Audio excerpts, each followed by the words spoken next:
Masak dan beli itu biayanya sama aja, habisnya sama saja. Di keluarga gua, orang tua gua, mamah gua itu berpendapat seperti itu ya. Kenapa? Karena pengalaman dia itu kalau dia masak sendiri belanja 50.000 habis buat sekali makan siang doang 50.000. Dan kalaupun beli itu juga sama, habisnya 50.000 dan itu bisa buat 4 orang ya sekeluarga. Dan gue berpikir kenapa bisa seperti itu ya. Alasan pertama adalah karena gue adik gue itu cenderung hanya bisa makan makanan yang sama di satu waktu. Maksudnya tuh makan siang dan makan malam itu harus berbeda ya. Bosen, gue nggak mau makan yang makan malam tuh sama dengan makan siang. Jadinya makan siang tuh selalu habis, nggak bersisa untuk malamnya ya.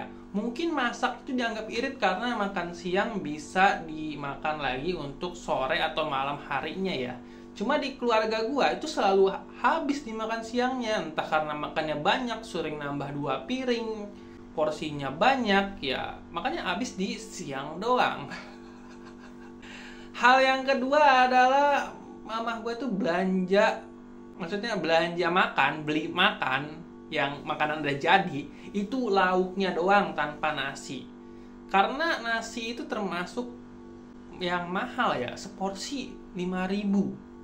Mending masak nasi gitu ya, setengah liter udah bisa buat berempat, 5.000 juga. Rice cooker udah punya, gampang, tinggal masukin air, colok, selesai gitu kan. Jadi sebetulnya beli makanan tuh mahal di nasinya. Dan apa yang orang tua gue biasa beli itu biasanya lauk-lauk yang kecil-kecil yang bisa dibeli secara 10.000 buat 4 orang. Jadi beli lauknya doang tuh, misalnya teri 10.000, teri kacang ya buat berempat ya udah gitu kan.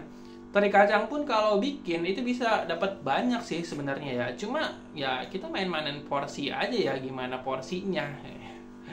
Kalau kalian beli makan juga kayak ayam-ayaman ya tentu saja mahal gitu ya. Cuma orang tua gue cenderung mengurangi hal-hal itu, mengurangi beli-beli ayam, beli-beli yang cukup mahal. Dia belinya yang kayak sop-sopan 5.000 buat berempat ya. Makanya beli sama masak menurut mama gue tuh murah gitu ya, karena dia bisa milih-milih makanannya yang sesuai buat dimakan bersama-sama. Dan di dekat rumah gue saat itu warung makannya cenderung murah ya. Kalau gue pribadi pun ya, kalau gue sekarang ke warteg ya 10.000 itu bisa gue beli 3 lauk ya. Gue beli aja 3.000 dan gue makan bersama istri gue ya selesai gitu kan. Murah, 10.000 bisa buat makan berdua, masak nasi sendiri. Dan hal yang ketiga itu karena masaknya itu masak yang wah gitu kan. Maksudnya tuh nggak biasa-biasa aja ya. Masak itu dianggap murah itu karena kalau cuma masak telur itu ya tentu murah gitu kan. Cuma ceplok telur doang, telur satu butirnya berapa sih? 2.000 kan?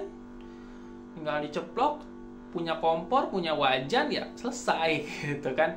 Ya masak lebih murah gitu kan kalau makannya cuma telur ceplok. Kalau makannya ya bilang makanan enak yang effortnya berlebih gitu kan, yang masaknya bisa dari jam 8 sampai jam 11 kan, ya sama aja hitungannya masak sama beli. Beli kan juga termasuk membeli tenaga dari si pembuat masakan tersebut ya. Jadi ya sah-sah aja. Ya itulah kenapa orang bisa beranggapan bahwa masak dan beli itu habis sama aja. Cuma ya nggak mungkin juga sih masak itu bisa nggak mungkin juga sih beli itu bisa lebih murah dari masak. Secara kan orang jualan itu untuk mencari untung ya, nggak mungkin juga dia bisa menjual lebih murah daripada masak ya. Kecuali nasi ayam geprek 10.000 itu benar-benar murah banget ya, udah kayak sedekah.